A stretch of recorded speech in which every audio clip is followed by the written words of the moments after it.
All right, what's going on, Amazon sellers? Welcome back to the weekly live news and Q&A show built just for you. I'm Chris Grant, along with my radiocinative co-host Chris Rasick. Every time I think I'm going to run out, I go deep. Today, we'll chat about a few pieces of news that should be of interest to you as Amazon sellers. And of course, we are here to take your questions on anything related to Amazon, online arbitrage, retail arbitrage, wholesale, tools, you name it. We are more than happy to answer your questions. You can drop those in the chat anytime that you would like. Now, before we get started, this week's sponsor is 3 Colts Tactical Arbitrage. At Q4 is the Amazon Sellers World Series. Deals are flying, prices are soaring in a lot of cases, and you've got the best chance of hitting products out of the park compared to the rest of the year. But because so many deals are being thrown your way, it's easy to miss out on profitable products. But what if you could have an agent kind of in the batter's box for you, a designated hitter, if you will, 24/7, looking for products that you can take a swing at? Well, that's what Tactical Arbitrage does for you. It finds profitable products while you sleep, while you're watching the Yankees kick the Dodgers' ass, or pretending to be productive. With Tactical Arbitrage scanning over 1,400 sites, or you throwing reverse search ASINs at it to the tune of hundreds of thousands, you should be able to catch quite a few hot Q4 deals. I love that shirt. Faster than your competition. With the right technique and training, Tactical Arbitrage really can separate those who are in the minors from those who are in the big leagues. And if you're interested in taking it out for a spin, head over to cleartheshelf.com/tactical and get ready to hit some bombs out of the park. So you ready? I know that game is coming up here on Friday, right? Yep, game on Friday. I'm nervous. I'm not I like to think I'm not one of those annoying fans. I don't. I tend to watch the Yankees. I buy the league pass, so I probably watched at least 120 games this year, and I tend to point out their flaws. I'm one of those like this is really weak, and I don't like this, and I kind of. So I don't know if it's just the microscope effect that makes me feel like we're a weaker team than the Dodgers, or whether it's the fact that on paper is much different, and that's why they play the game and all those wonderful cliches. So I am cautiously optimistic. So it should be a good series. I mean, the Dodgers are awfully tough. I think so. I'd love to go watch baseball in a stadium, a beer in hand, hot dog, guy throwing them at you. Watching at home, I have a tough time. I'm not that much of a baseball purist that I can do that. And whenever I do turn on a baseball game, everyone is like, "What are you doing? Why don't you just watch paint dry?" And and then I give up. The documentary of sports, right? But I do love this time of year. It is the best time of year. I know some people don't understand, but baseball is a beautiful game. No matter what anybody says. Yeah, I completely agree. I think it's so close to perfect, I like all, and people, oh, it's too boring, and I just that's not the way I'm wired. I love the all the nuance to it, just to each at bat, just how the pitcher locates their pitches, what they try to do. I mean, I get into all that. Give me all the minutia you got. Right. All right, let's dive in a little bit. We've got a bit of a hard stop tonight because we've got the credit card challenge starting at 6. Which has been nothing short of eye-opening. I thought it was all right with credit card. I mean, I'll be honest. I wasn't that great, but I was dangerous enough to be able to get some free flights and things like that. But some of the things that I've been learning have been eye-opening with all the free, even the free tools that are out there that can help you. It's been crazy. So I've got to get to that at 6. But the first thing, this one is time bound. All right, because this goes into effect today. Now I'm hoping that they mean it goes into effect at like 11:59 tonight, and it did not go into effect last night at 11:59. But unfortunately, I just didn't catch this or I didn't catch this last week. So, but starting November 1st, Amazon is going to proactively reimburse for fulfillment by Amazon items that are lost in fulfillment centers. They'll issue the reimbursement as soon as an item is reported as lost by the fulfillment center, which you can track in the reimbursements reports. And of course, this seamless experience is meant to make sure that you don't have any issues and all of that noise. However, the other thing that they're changing is they're reducing the time that you can take to file claims on things that they miss, which is going to happen. It's going from 18 months down to 60 days, just like everything else.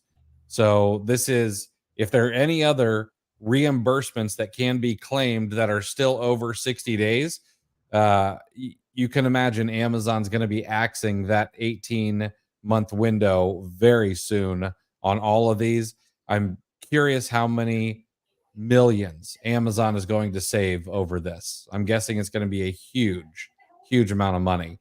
But I bring this up because if you have not done it already, you need to right now go and file any reimbursement claims for items that have been lost in a fulfillment center that you have not done so over the past 18 months. And it needs to be done right now because you've got until midnight tonight.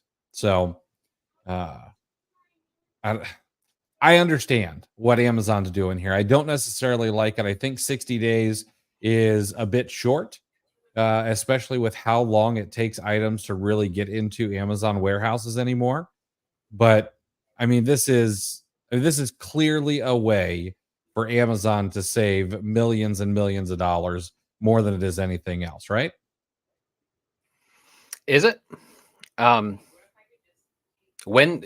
Okay, so the first question is, when does that 60 days start? That's a good question. They're not clear on that. Yeah, does it, it doesn't start as soon as the shipment hits receiving. I mean, that would be ridiculous. I mean, they would have, the window would close before the fulfillment center even gets through everything. So if it's a date that's fair, that's obviously best case scenario for sellers.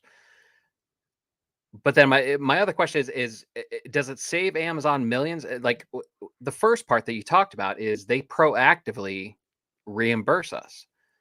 True. So the effectiveness or the amount of savings that Amazon will realize really comes down to how comprehensive they are about lost items. Because in theory, if they're really good at identifying lost items, this could actually cost them more money, could it not? That is true. And thank you for being the silver lining. I was not seeing it. And now, okay. So in one of my latest shipments, Amazon lost some stuff and they have already reimbursed it. So I mean, you're right there. And it was quick and it was reimbursed fairly, I think. Uh so maybe this doesn't really save them any money. Yeah, it could The be only question, because I you guess think the only about it. Think about the yeah. reimbursement companies; they're still soliciting customers. I mean, and all of the stuff you see on social media and stuff, like they're still trying to get the word out. So it's clear that it's not 100%. Whatever the percentage of sellers that know about the Mhm. reimbursement process and the need to do it, or people are trying to handle it themselves, which take your own guess on how effective the population of Amazon sellers would be navigating that by themselves. It may be, I'm not saying good or bad. I don't know what it is, but I don't know. It's I don't think this. I didn't take this as negative. Just across the board. I I think you've swayed me. I was coming at this from a negative, a very negative viewpoint, and I think you may be right. This might actually be a net positive. Yeah. The only, I guess maybe the only people who really get hurt by this may be uh, the companies that go out and make a commission from getting reimbursements. Yeah, That's the big thing.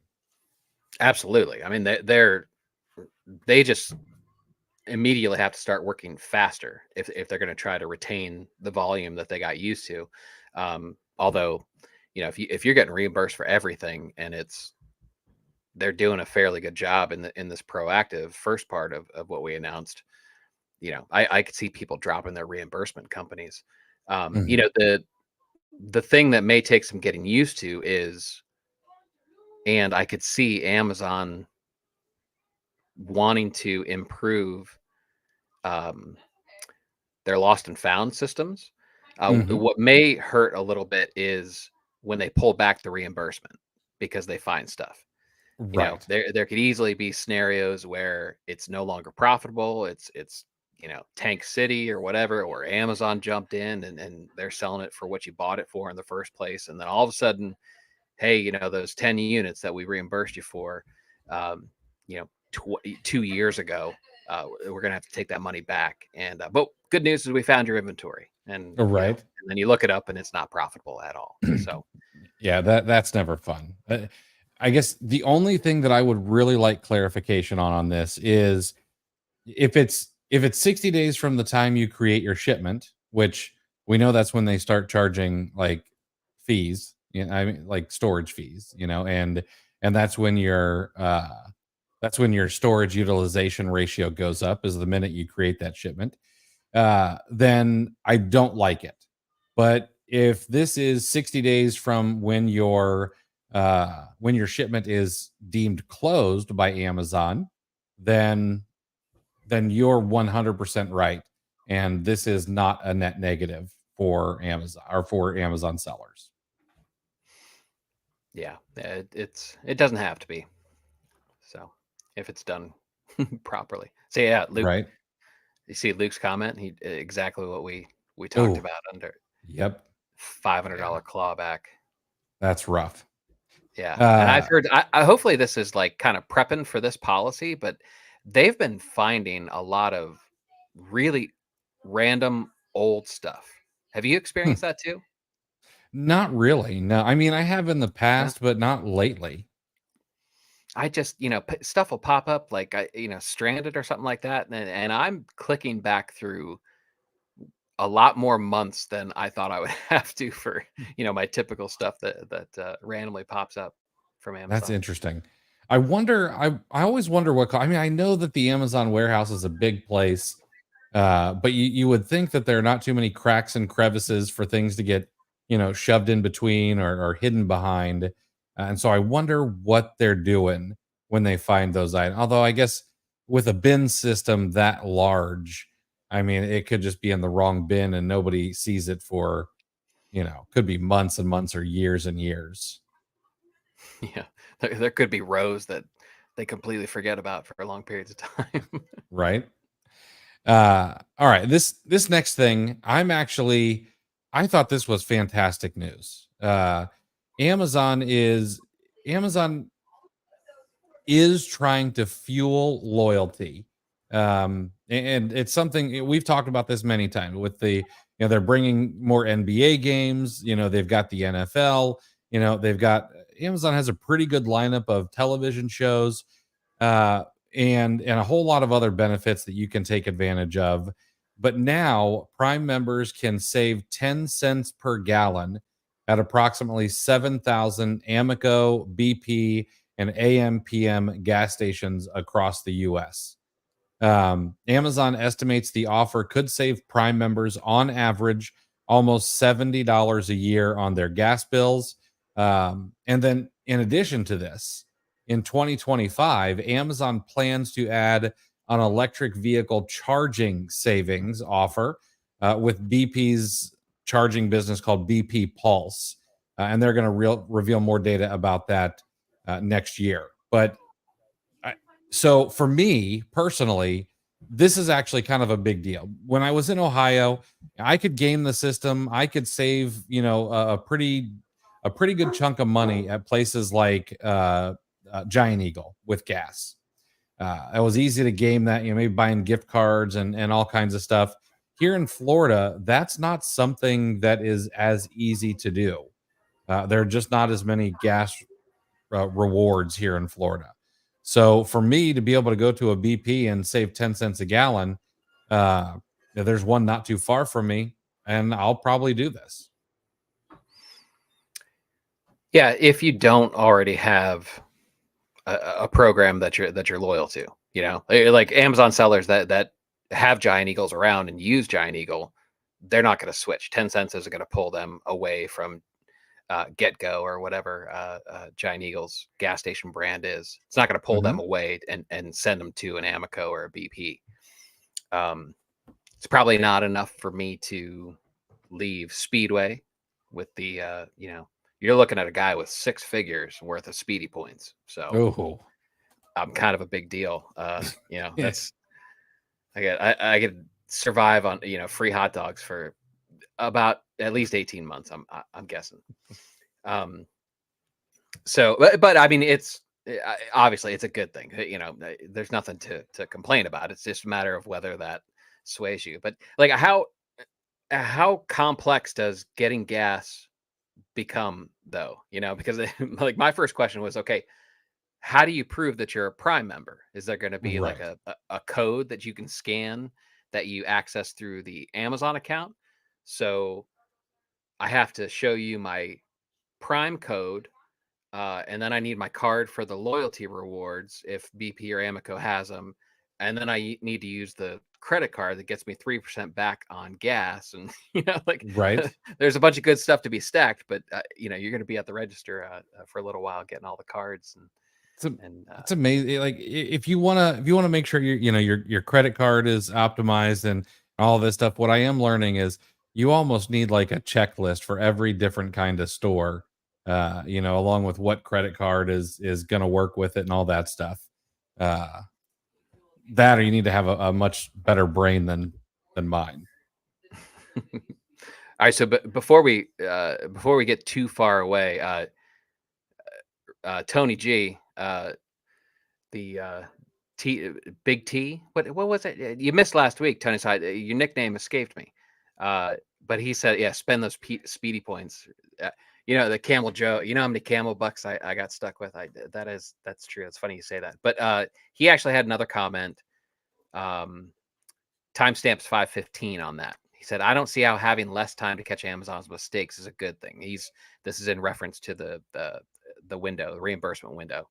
He says he appreciates the glass half full attitude, but yeah, so that what Tony, that's the first part. Amazon said they're going to proactively reimburse this, so that kind of predicates the whole positive spin on it. Is no one knows if they're going to be good at this. When the proactive reimbursement part, obviously, but if they're at least a little bit effective, you could actually see where you actually get more money, or you effectively end up with the same amount of money back if Amazon is proactive and efficient at the same time. So hopefully that clears that up. It is conditional. I'm not sitting here going, no, this is good.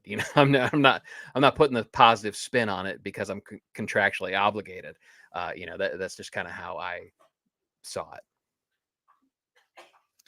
Right. All right. Positive. We assume they're going to be good. Exactly, Tony. Yeah. This last piece of news is I get drawn to these because, well, one, because it was a bit of a slow news week, but two, I like the numbers. So online grocery sales were up nearly 15% in the third quarter of 2024. That's a year-over-year number. largely fueled by home delivery sales, which increased even more than 15% year over year. So all three receiving methods, there's delivery, there's ship to home, and there's pickup. All right. They all contributed to overall growth for the quarter. Ship to home, which would be people buying from you on Amazon, posted a gain of 15% year over year. And ship to home has grown year over year for the past 3 years, and well, longer than that. But the past 3 years is what they have here in the graph. 2022 in the third quarter was 4.2 billion. 2023 was 4.3 billion, and 2024 was 4.9 billion. Now, delivery, this is first and third party providers. So buying from Walmart directly, using Instacart, etc. It had a 25% year over year sales growth. Now it did decline a little bit in 2023, but it was $10.9 billion in the third quarter of 2024 for delivery to your door. And then pickup had about I think 5% growth. So groceries still growing. It's not even with Amazon making some changes, it is still a growing category. But in similar news to this, retail sales tracked by Retail Dive rose 3% year over year in September. E-commerce soared 7.6% growth year over year in the month of September. And these are according to figures released by the U.S. Department of Commerce. For another month, these results surprised analysts, saying U.S. consumers are defying all their expectations. With one Wells Fargo economist saying, if you were looking for a sign that consumer spending was slipping, this retail sales report is not it. That was great feedback there from that Wells Fargo economist. But I don't know. We just keep going after it as consumers. And I was reading another article that said that adults are going to go into even further debt, which of course they put a negative spin on it. But adults were going to go into even further debt this Q4 to make sure that their kids and families had really nice holidays. And so I don't foresee spending stopping anytime soon. Wait, so somebody thinks that American families are going to go into debt to make sure their kids have a good Christmas? Right? Gasp! Like where are my pearls? Let me clutch them. Really? Like, did you just get here? Is this your first day in the country? Like, yeah, like of course that's going to happen. That's that's what we do, Right? Like that's why Q4 isn't that why Q4 is the percentage above the other three quarters that it is? I mean, Exactly. I think even like you could ask an AI like Perplexity, like, hey, analyze this article, and even Perplexity AI would go, duh. Right? Yeah, it's I mean, did he get I don't paid for it that for saying that? Like, it's like they're running out of stuff to write, which is crazy to yeah, me, yeah. And I'll tell you what about this grocery thing. I I caught the bug. I don't know if do you have groceries delivered? I would almost 100% of the time, yes. Okay. I tell you what, it's so freaking convenient. We needed something like, and this is how bad it is. We're raising kids. Like, I'm reading about like delaying gratification and all this stuff about short attention spans and stuff. I'll read that stuff, but then I go onto Walmart and I'm like, ooh, for $3, it could be here in 3 hours or less. So like Right? the 6-year-old asks for something specific for dinner, and we don't have it. Neither one of us feel like going out, but for $3 extra, she can still have it for dinner. But I did that the other day with Walmart. Man, that is, I enjoyed it way too much. Like I almost feel uncomfortable how much I like that. Yeah. So they Yeah. need to they need to start like forgetting more stuff. Like like keep me in check, just make sure that the one thing that I absolutely needed isn't delivered, just to keep me from going full blown addict. Yeah, no, just do it. It is there's no reason that anyone should go to the grocery store, in my opinion. Now I do have one caveat. I make sure to go to the butcher myself. I don't trust people to pick out meat. Uh, but I have even given up the whole picking out fruit. Like, you know what? If one of the bananas is rotten, but you got, 5 out of the 6 fine, I'm going to give you a pass because it means I don't have to Right. step foot into a grocery store. And, you're gonna throw away 2 or 3 of them anyway when they turn brown. Nobody's making banana bread. Get out of here. Yeah, right. Yeah. What is this? 1942? We're not doing that garbage. So here's my question about grocery though, grocery delivery. And please let me know in the comments because I would like as big of a sample size as possible. Uh, have we established a customary tipping zone? Because I do believe they deserve a tip, and I do tip. I'm a fairly decent tipper in general. I spent too much time in the service industry not to be. Mhm. Um, but I am, and nothing has occurred to me as the logical percentage. Because actually live right down the street from a Walmart, so I probably mistakenly factor in distance, because I know they can get back to Walmart and take another one, and so that may reduce the tip a little bit. But is there a customary percentage? Because tipping, there's a backlash against tipping. It's kind of the Starbucks person in the drive-through. I'm not tipping somebody if I don't have to stand up at the Right. very least, so there's a backlash against the frequency of tipping opportunities. So I'm wondering if that's going to influence where we set the standard for delivery tipping That's for a that's a good do it. question. I too try to be a generous tipper. Like if I go out to a restaurant, like to not get 20%, you have to have visibly spit into my food in front of me. And then of course I'd say, "Oh, that's my fault." And then I'd probably still tip, 20%. Uh, but and so I'm right around the same when it comes to these delivery folk, pizza guys and people bringing groceries. I'm probably right around 20%. But I'm with you on the if I'm going through a drive-through, like I should not be asked to tip at McDonald's or Starbucks. And I Yeah, know people are getting irritated. Like I think I got asked to tip at a gas station, last week. And like, come on, now you guys are just abusing the system here. right. Yeah, it's kind of a bandwagon thing. But they, yeah, but Jerry's right. Or no, I'm sorry, Luke. Uh, Grocery bill tallies up. That's what I hate about pizza delivery. They keep jacking up that delivery fee and feel the need to remind you that that is not a driver tip, even though they get a little bit of that. They usually get a buck or two. I'm not sure what it is now that fee's $5, but back in the day when it was, $2, $3, $1 of that went to the driver automatically. Mhm. Um, they're right. Technically it's not a tip, but they shouldn't act like it's going to the pizza parlor themselves.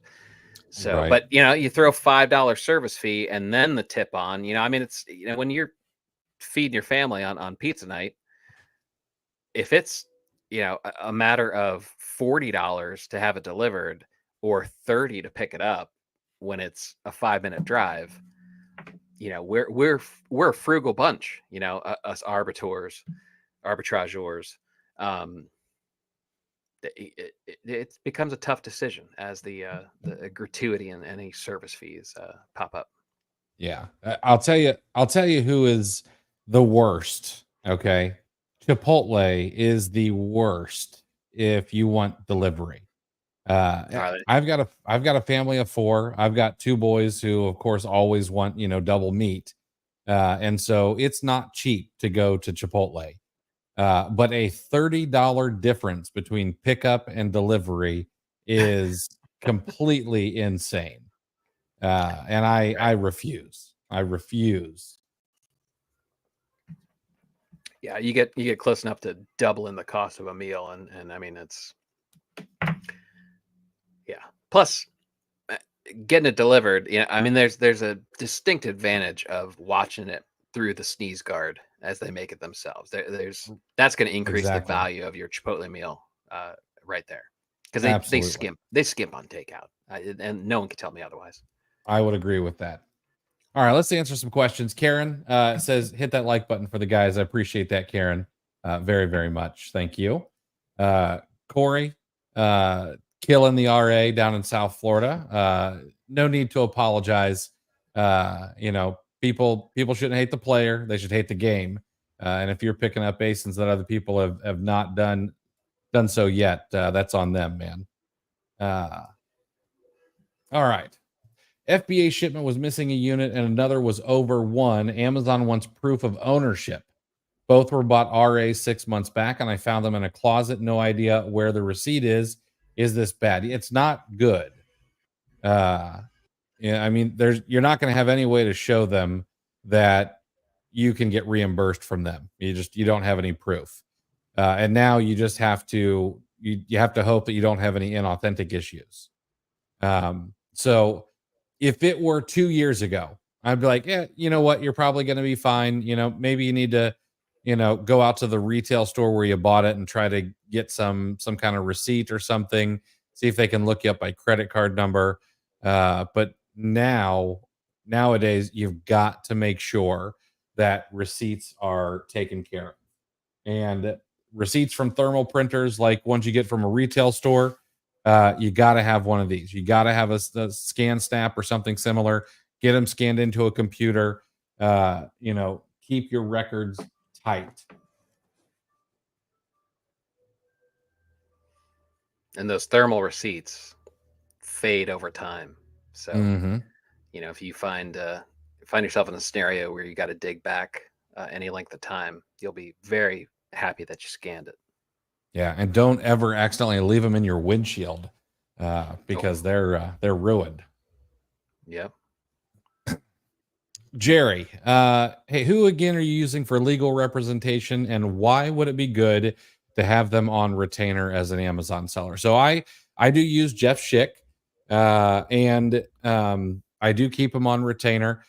It's good because anytime I have an issue or if I have a question, I can just reach out. I shoot a message and I usually get a response pretty quickly. We had a little bit of a hiccup with my Section 3 where my emails were going to spam, and I had to do the work, all the legwork myself. But Jeff did give me a phone call on the Saturday after it happened, so that we could talk about what kind of things I would need to get together for them to handle it. And then that email, it went. I mean, it happens, But it is nice. Like if I have a business, question that a lawyer should be able to answer, even if it's outside of irregular Amazon things like suspensions or IP complaints or anything like that, I can reach out to them. They will do, I think they do an account health checkup every now and again if you want them to. And it's honestly just peace of mind. You don't have to handle any IP complaints. You throw those off to someone else. And they can reach out to the legal department of Amazon where I can't. Amazon's legal department will only talk to other lawyers, and they will not take a phone call or a letter from me. And so it really is mostly peace of mind. And there is I mean, it's not official, but it is kind of a discount when you find that you do need them, right? I've heard stories of people who pay the retainer and have something come up and it's just handled as part of their monthly fee. And then other people get a little bit of sticker shock when they have an issue, and that's the reason that they reach out to legal representation. They're getting Yes. cracked for a few $100 at least. Uh, So if you think about it, yeah, the cheapest suspension support that I know of is $2,500. And I don't pay that in a year. Now, I don't know what Jeff's rates are now. I've paid Jeff a monthly retainer for years now. And so I would not be surprised if rates have changed. I have not kept track. But you're probably not going to pay $2,500 a year. Now, are you going to get suspended once a year? No, probably not. So he's going to be on the winning side of that most likely. But there are other things, get a 15-minute call every quarter and make sure things are in good order and that kind of thing too.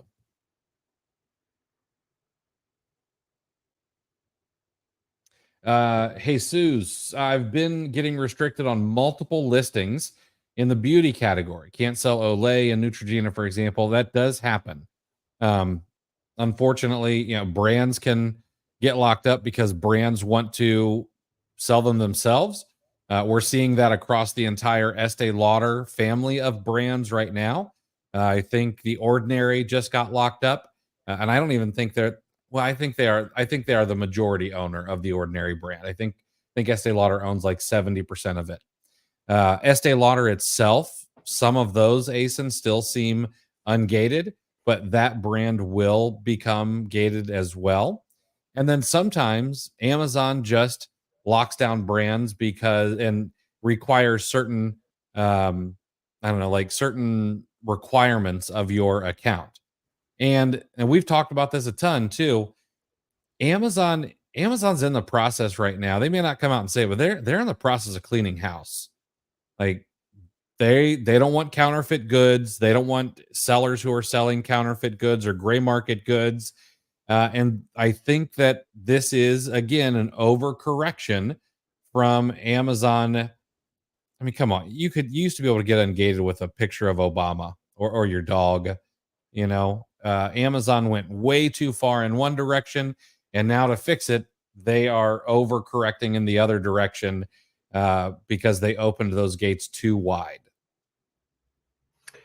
and Jesus, I get this. I lost Neutrogena due to an account health issue. I think I was selling anybody else sell those Pixie by Petra little square things, and somebody came in, whoever it was, just came in and just decimated the listing and sent no warning, just immediate inauthentics. And so my score took a hit. I ended up cleaning that up. My score went back, but I hit some sort of threshold and I lost a whole bunch of brands, and Neutrogena was one of it. And when I got my score back after I cleaned my account up, Neutrogena didn't come back. It was a crappy situation. I prepped some. There's one of my recent eBay listings. Some Neutrogena. Just did that today. Gina, why did Amazon remove True Ops from our accounts? I don't know yet. And Luke shared an email from True Ops recently that says that they're working with Amazon, but it seems like they don't know either, or they're not saying yet. I don't know True Ops enough to know which one of those it is.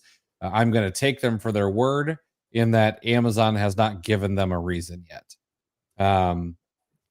I'm not sure. Maybe they didn't like a particular thing True Ops was doing. Maybe it was just an accident. Unfortunately, there's no way to know until True Ops tells us.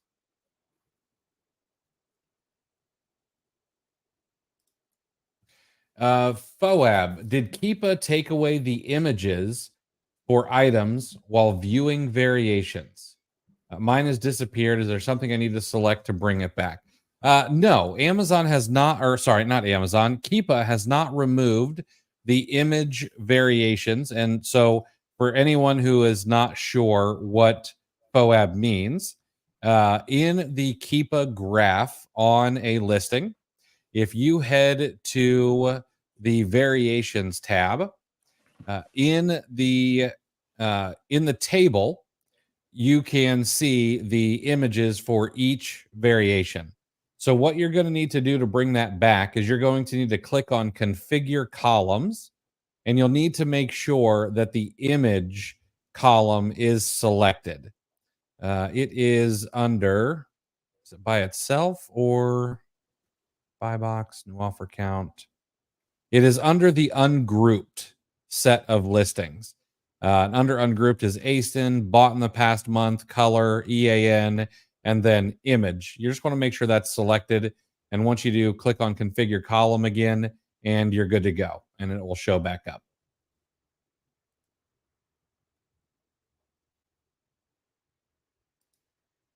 Oh, we answered that one.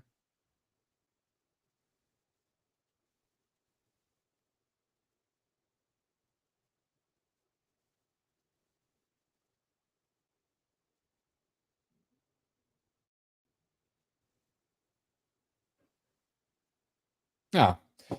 Paulie was watching that pod with Shannon again. It was really great. Yeah, he was a great guest. That was I will try to have Shannon on again because I would imagine there are some more rabbit trails we could go down with him. But he's also a busy guy. So,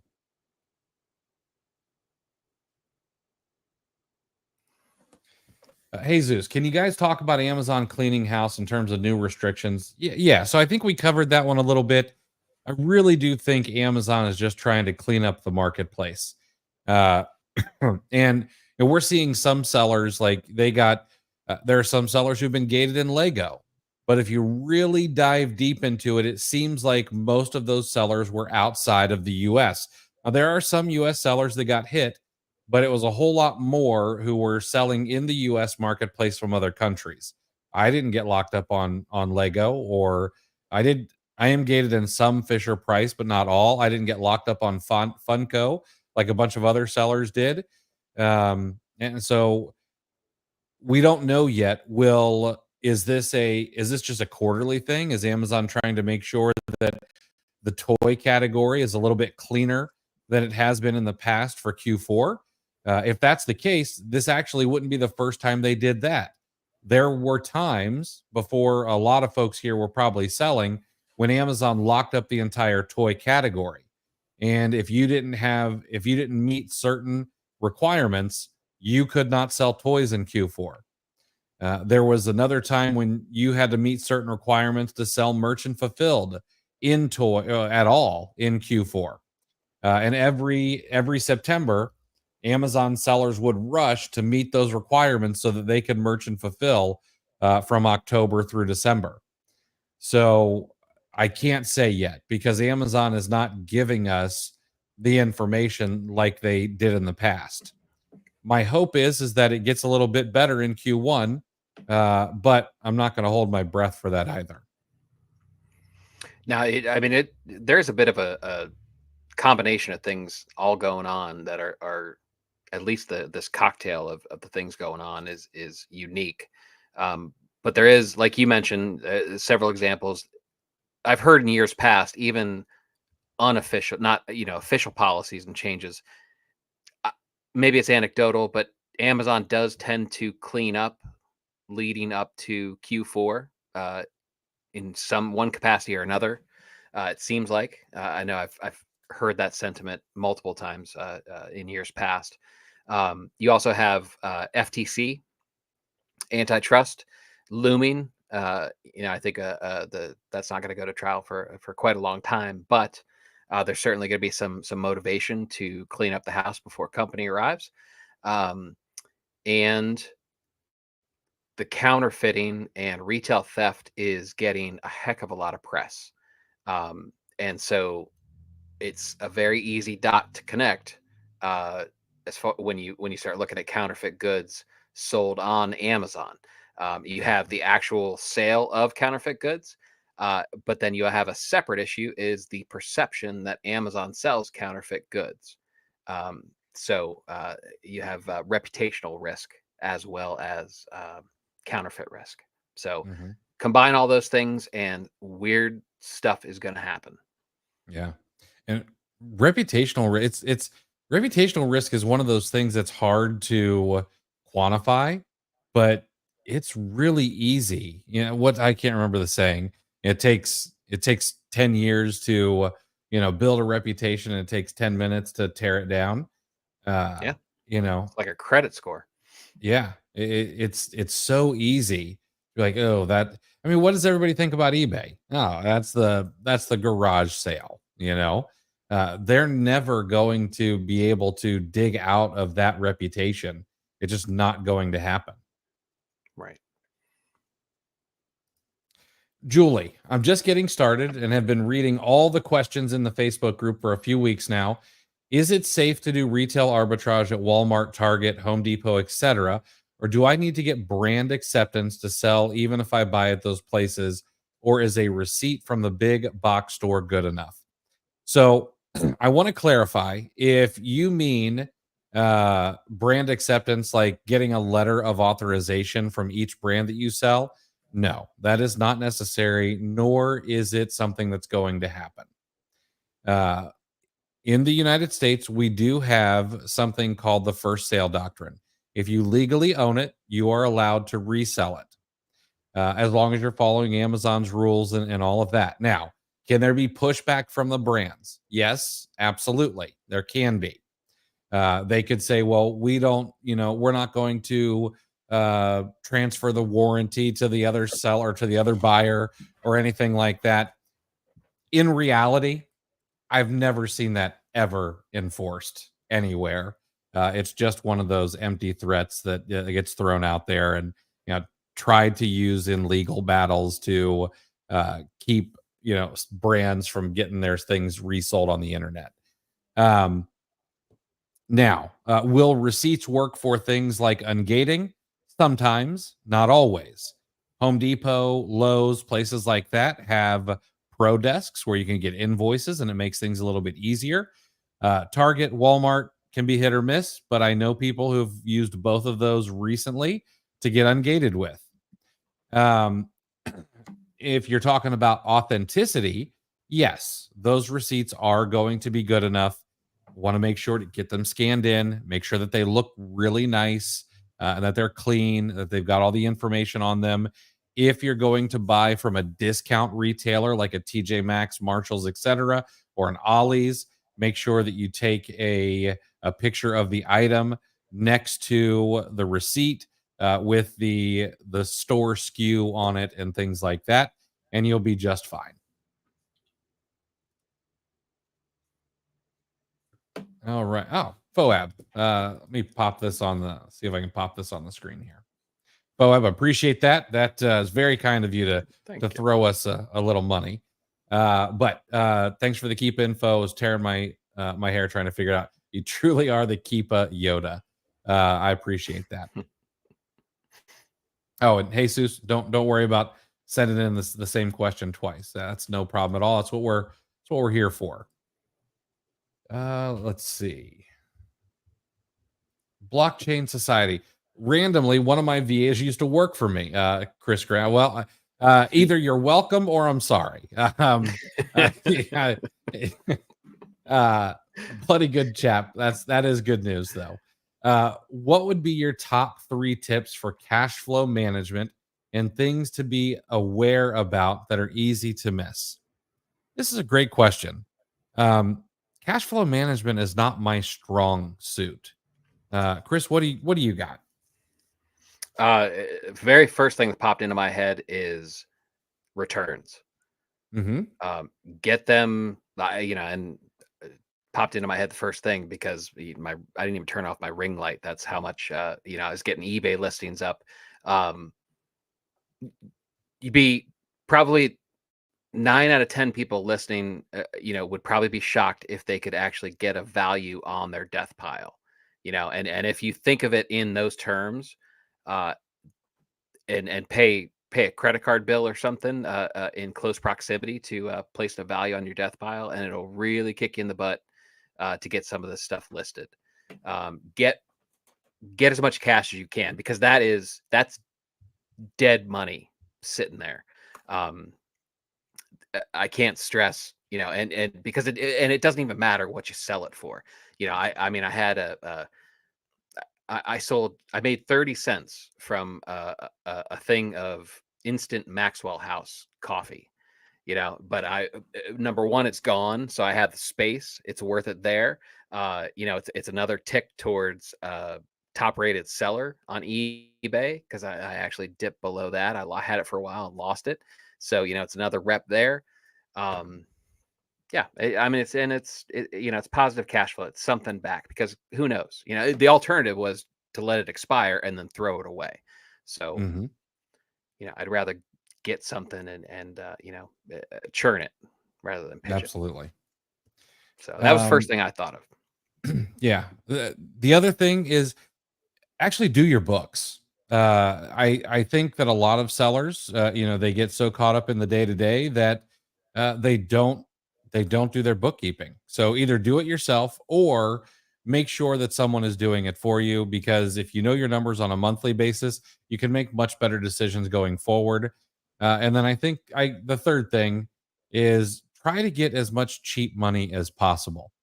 You know, we've got a credit card with 0% interest for the next year, and that is certainly helpful. We like being able to kick that can down the road as far as possible.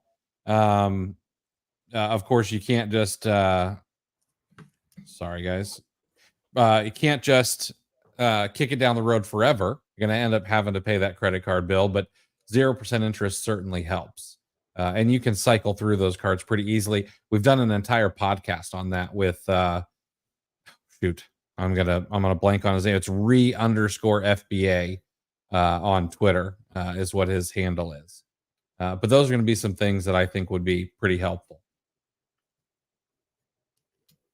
Oh, Tony, I appreciate you, man. You know, thank you for that. We'll spend this money wisely, or unwisely. I'm not sure. Almost enough for a meal at Chipotle. Right. All right. Let me. Thanks, Big T. Yeah, appreciate you.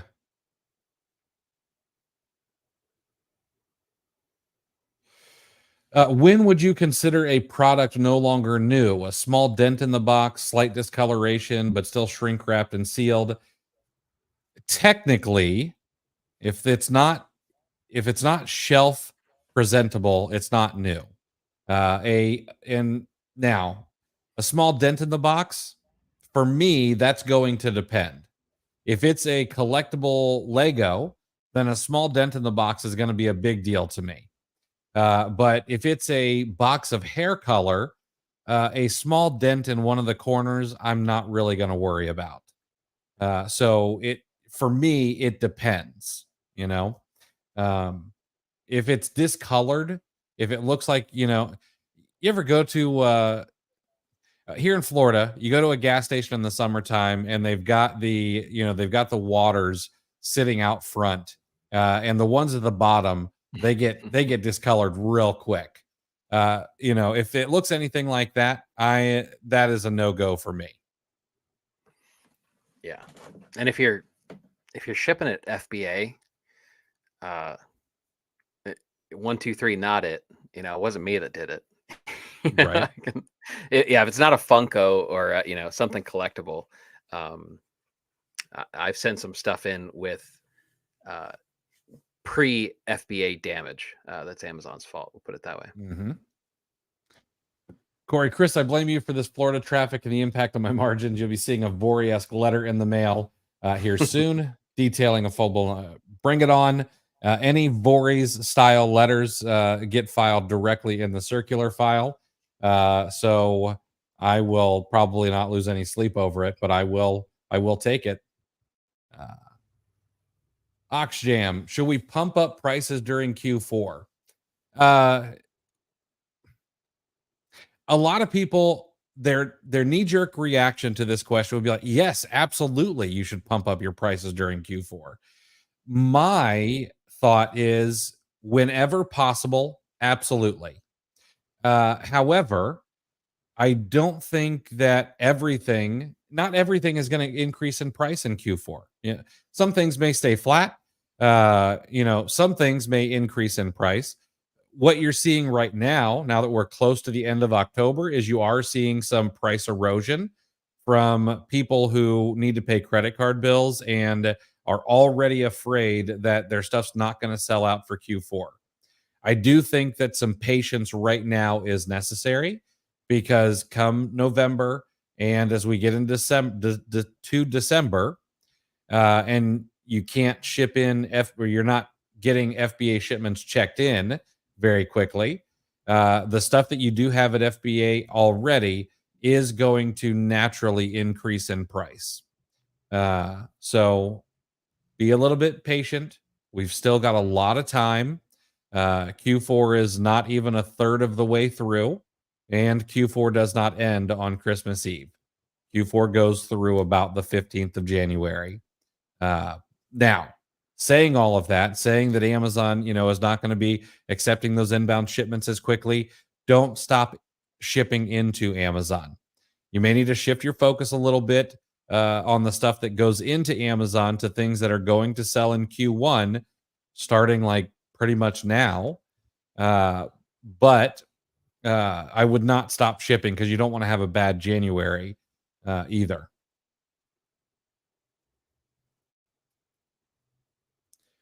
Julie, I see a lot of sellers get letters from brands telling them to cease and desist. That's why I'm asking. Cease and desist letters are worth about as much as the paper that they're written on, in my opinion. I would not worry about those. Yeah, Julie, I used to work for a mortgage servicing, and I worked in the default department, and we worked hand in hand with, we had legal representation for each state, and sometimes individual lenders.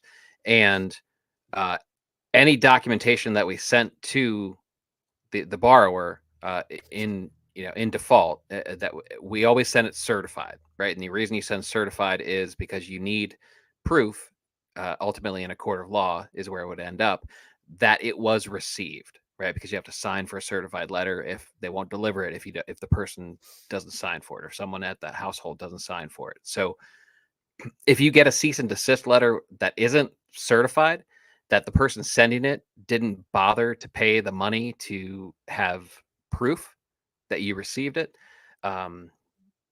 your worry levels should plummet at that point. Blimps, when you get a Section 3 or inauthentic, how long do they want receipts for? Typically, it's for the past 365 days. Typically. They would probably not want all 3 years. Tony, highly recommend the Epson RR60 for those long receipt emails. It's a good tip. I've not tried one of those. I've got a Scan Snap. It's just been awesome. And Raspy, this is good to know. Amazon Legal will take letters and phone calls. I've called them and sent letters. That's good to know. I've always been under the impression that they would not speak to you if you did not have Esquire after your name. Any opinion on Seller Basics versus Jeff Schick? I've known Jeff for a long time. He helped me with my first suspension, so I always refer people to him. Seller Basics, I know the owner over there too, also a smart guy. I don't think either one is better than the other. I think that they both do a good job. If you got a section, no, we've talked to I would answer that one. Tony, just finished your Section 3 interview. They sent me the email to resubmit the documents, but did not tell me where. Guy also said I should send UPS slips for FBA shipments with those ASINs. You want to reply to the email that you received. That's where I sent mine. I just attached everything to the email and hit reply, and that was good enough. Sending in your UPS slips for FBA shipments, not a bad idea either. If you don't have slips for them, because I don't have slips for them, they get picked up from the prep center. You could, print off the tracking information from the UPS website as well and attach that to your submission. And again, I know that I've said this several times. I would merge all of your documents into one, put some cover letters in between them so that it's all nice and clear. I really do think it helps.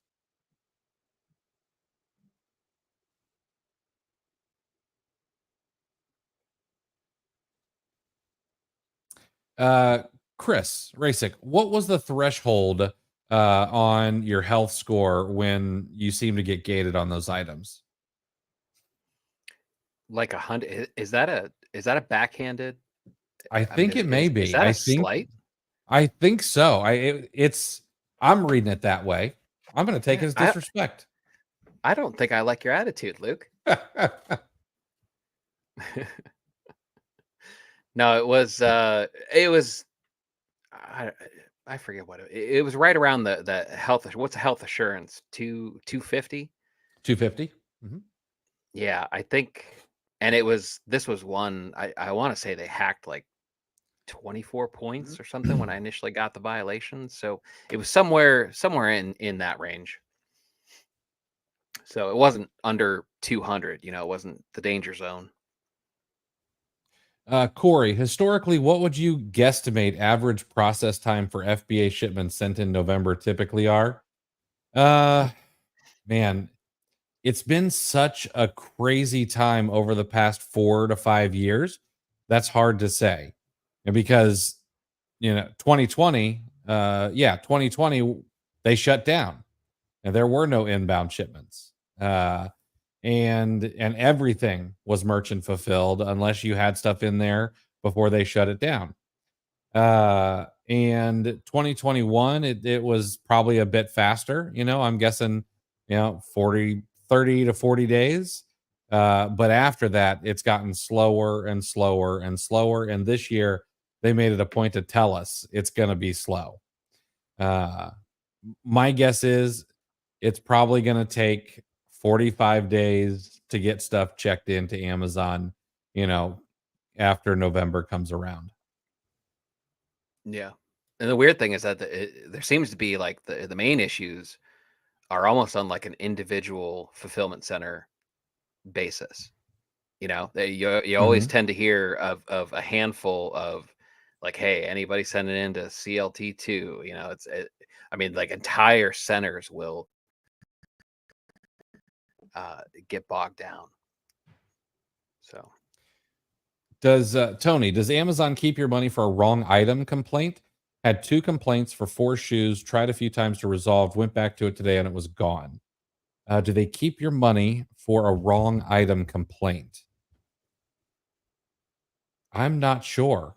I could see why they might do that, because they figure the problem is on you, not on the customer, and you may end up having to file like a safety complaint is for merchant fulfilled. So you may have to open up a case and prove to them that the item was not wrong. That's probably what I would do.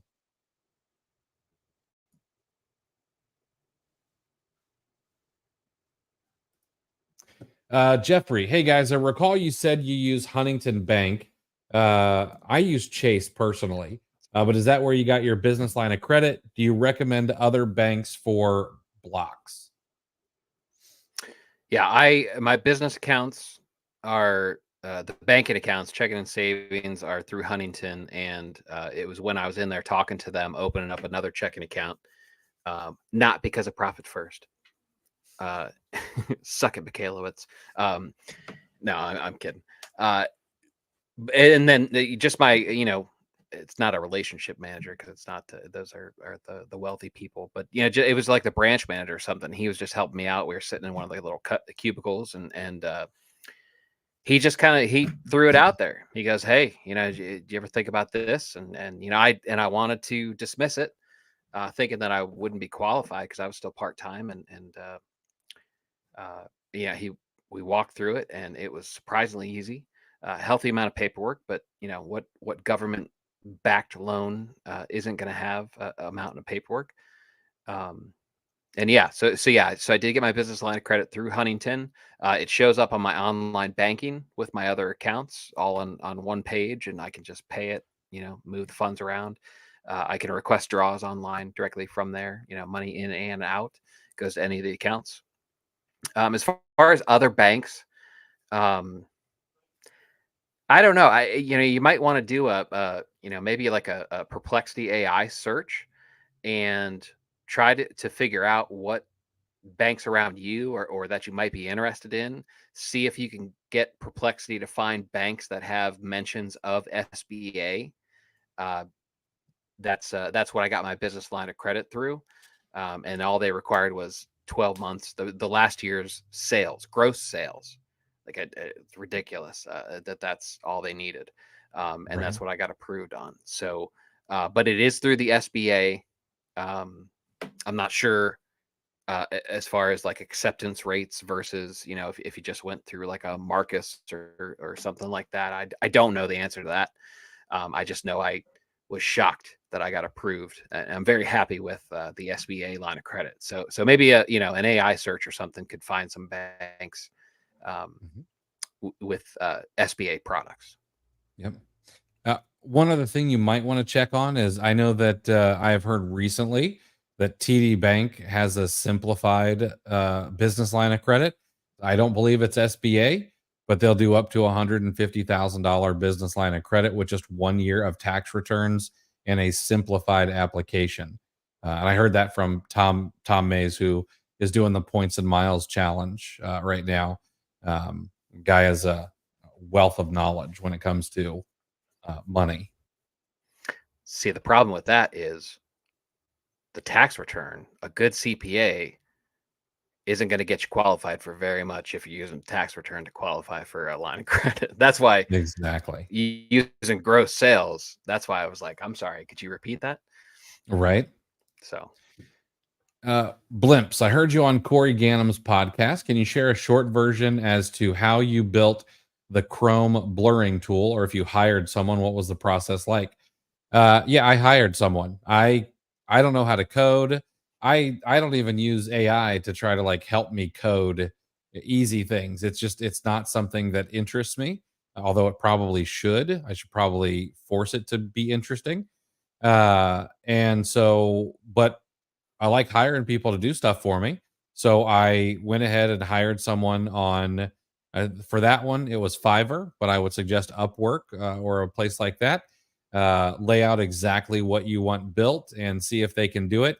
And try to find someone who interview several people, find someone who knows what they're doing and things like that. And you can get things built. That's what I've done for the half a dozen extensions I've built, is always hire someone to help out with it.